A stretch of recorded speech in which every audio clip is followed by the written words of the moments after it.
मंजर की शुरुआत किसी आवाज से नहीं बल्कि एक ऐसी खामोशी से होती है जो कानों के पर्दों को चीर दे। स्क्रीन बिल्कुल स्याह है जिस पर सफेद हरूफ में कुछ हकायक दर्ज होते हैं। फिर अंधेरे के वसत से एक नीला हाला नमूदार होता है। ये हमारा सैयारा जमीन है। खला के सन्नाटे में स्पेस शटल एक्सप्लोरर एक खिलौने की तरह तैर रहा है। इसके साथ ही हबल टेलीस्कोप जुड़ी हुई है जिसके सुनहरी पर्दे सूरज की रोशनी में चमक रही हैं। 3 इंसान इस वक्त खला के इस मकाम पर मौजूद हैं। डॉक्टर रेयान स्टोन, एक ऐसी खातून जो अपनी बेटी के गम से भागकर खला की खामोशी में पनाह ढूंढने आई हैं। वो एक पेचीदा इलेक्ट्रॉनिक बोर्ड को ठीक करने की कोशिश कर रही हैं। उनके हाथों की लर्जिश उनके खलाई लिबास के अंदर वाज़ेह महसूस की जा सकती है। मीट क्वाल्स्की, एक पुराना और मुंझा हुआ खलाबाज, वो अपने जेट पैक के जरिए खला में इस तरह किलाबाजियां खा रहा है जैसे मछली पानी में तैरती है।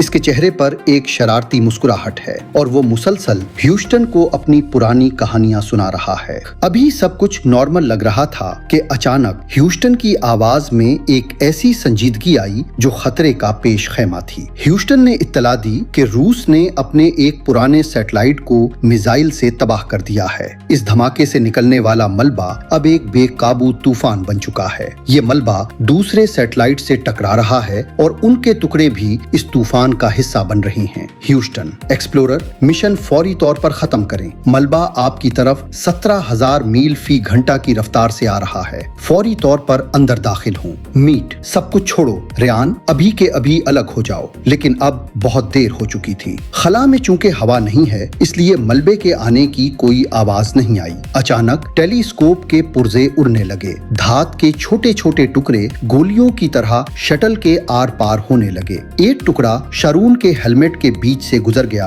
और वो वहीं हलाक हो गया। रेयान की बेबसी। रेयान जिस रोबोटिक बाजू पर खड़ी थी वो मलबे की टक्कर से टूटकर शटल से अलग हो गया। अब रेयान इस बाजू के साथ बंधी हुई खला के लामतनाही अंधेरे में तेजी से घूमती हुई दूर जा रही थी। शटल पीछे छूट गया, जमीन दूर होती गई और उनकी नजरों के सामने सिर्फ सितारे नाचने लगे। मैं गिर रही हूँ, कोई मुझे सुन रहा है? मैट, ह्यूस्टन, मेरा राब्ता टूट गया है। रेयान की आवाज में वो खौफ था जो सिर्फ मौत के सामने खड़े इंसान को होता है।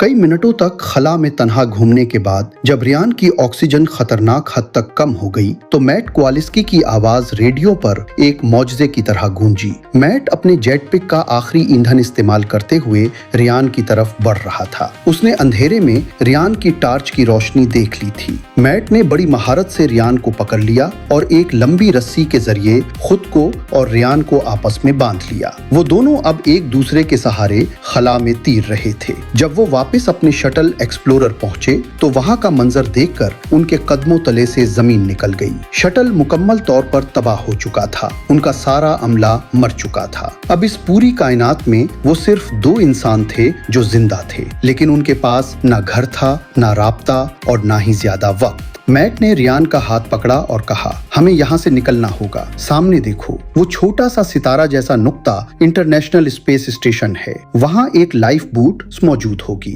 हमें वहाँ तक तीर कर जाना होगा। एक्सप्लोरर शटल अब एक मलबे का ढेर बन चुका था। मैट क्वालिस्की और डॉक्टर रेयान स्टोन एक पतली सी रस्सी के जरिए एक दूसरे से बंधे हुए इस तबाहशुदा जहाज से दूर हट रहे थे। मैट के पास मौजूद जेट पिक अब उनकी वाहिद उम्मीद थी, लेकिन उसका ईंधन भी तेजी से खत्म हो रहा था। खला में फासले का अंदाजा लगाना नामुमकिन होता है। इंटरनेशनल स्पेस स्टेशन दूर से एक चमकते हुए सितारे जैसा लग रहा था, लेकिन हकीकत में वो मीलों दूर था। मैट ने जेट पिक के छोटे छोटे धचकों की मदद से दोनों को स्टेशन की सिमत में धकेलना शुरू किया। रेयान की सांसें अभी भी तेज थीं और उनके हेलमेट के अंदर लगी ऑक्सीजन की सतह 10% से भी नीचे गिर चुकी थी। मैट, रेयान, मेरी तरफ देखो, अपनी सांसें आहिस्ता करो, तुम बहुत ज्यादा ऑक्सीजन जाए कर रही हो। हमें वहां तक पहुंचने के लिए वक्त चाहिए। रेयान, मैट, मुझे डर लग रहा है। यहाँ बहुत खामोशी है। मुझे ऐसा लग रहा है जैसे मैं किसी कब्र में हूँ।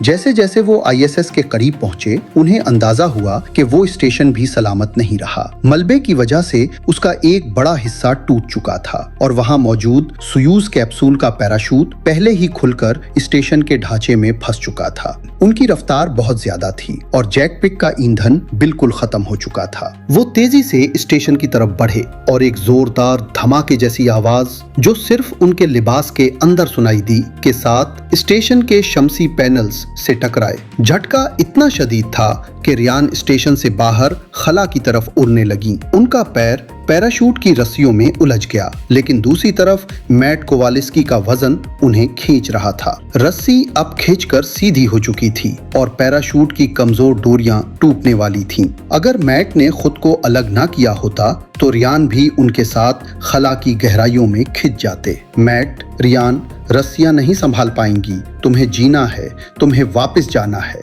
नहीं, प्लीज ऐसा मत करो। मैट ने सुकून से अपना हक खोल दिया। वो आहिस्ता आहिस्ता पीछे की तरफ अंधेरे में हटने लगे। रियान ने हाथ बढ़ाया, लेकिन अब बहुत देर हो चुकी थी। मैट अब खला में एक छोटा सा नुक्ता बन रहे थे, लेकिन उनकी आवाज अभी भी रेडियो पर आ रही थी। रियान अब बिल्कुल अकेली थीं। उन्होंने हिम्मत जमा की और पैराशूट की रस्सियों के सहारे घसीटते हुए खुद को ISS के एयर लॉक तक पहुंचाया। जैसे ही वो अंदर दाखिल हुन और प्रेशर बराबर हुआ, उन्होंने अपना हेलमेट उतार फेंका। रियान ने अपने भारी भरकम लिबास उतारे और सिर्फ हल्के कपड़ों में खला में तैरते हुए एक बच्चे की तरह सुकून से आंखें बंद कर ली। ये ऐसा ही था जैसे कोई बच्चा माँ के पेट में महफूज हो। थोड़ी देर के लिए खला का खौफ खत्म हो गया और सिर्फ ऑक्सीजन की मीठी सांसें बाकी रह गईं। लेकिन ये सुकून आर्जी था। अचानक अलार्म बजने लगा। स्टेशन के दूसरे हिस्से में आग लग गई थी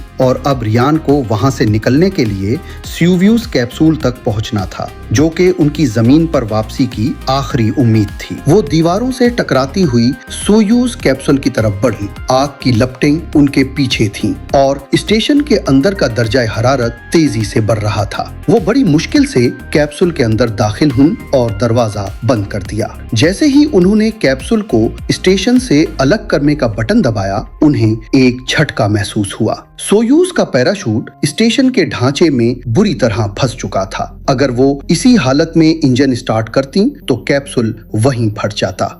रियान को एक बार फिर खला के इस खौफनाक अंधेरे में बाहर निकलना पड़ा, जहां मलबे का दूसरा रेला चंद ही मिनटों में पहुंचने वाला था। उन्होंने एक कैटर की मदद से पैराशूट की रस्सियों को एक एक करके काटना शुरू किया। इसी दौरान मलबे के छोटे टुकड़े उनके करीब से गुजरने लगे। जैसे ही आखिरी रस्सी कटी, ISS का एक बड़ा हिस्सा मलबे की टक्कर से तबाह हो गया और रियान का कैप्सूल खला में आजाद हो गया। अब रियान सोयूज के अंदर थी, लेकिन एक नया मसला खड़ा हो गया। जब उन्होंने जमीन पर वापसी के लिए मेन इंजन को फायर करने की कोशिश की तो कंप्यूटर ने वार्निंग दी, ईंधन खत्म हो चुका है। ये रियान के लिए मौत का परवाना था। वो एक ऐसे जहाज में थीं जिसका इंजन मुर्दा हो चुका था। ना वो जमीन पर जा सकती थीं, ना वापस स्टेशन पर। वो सिर्फ खला में एक बेजान धाती डब्बे में कैद थीं। उन्होंने रेडियो पर राब्ता करने की कोशिश की,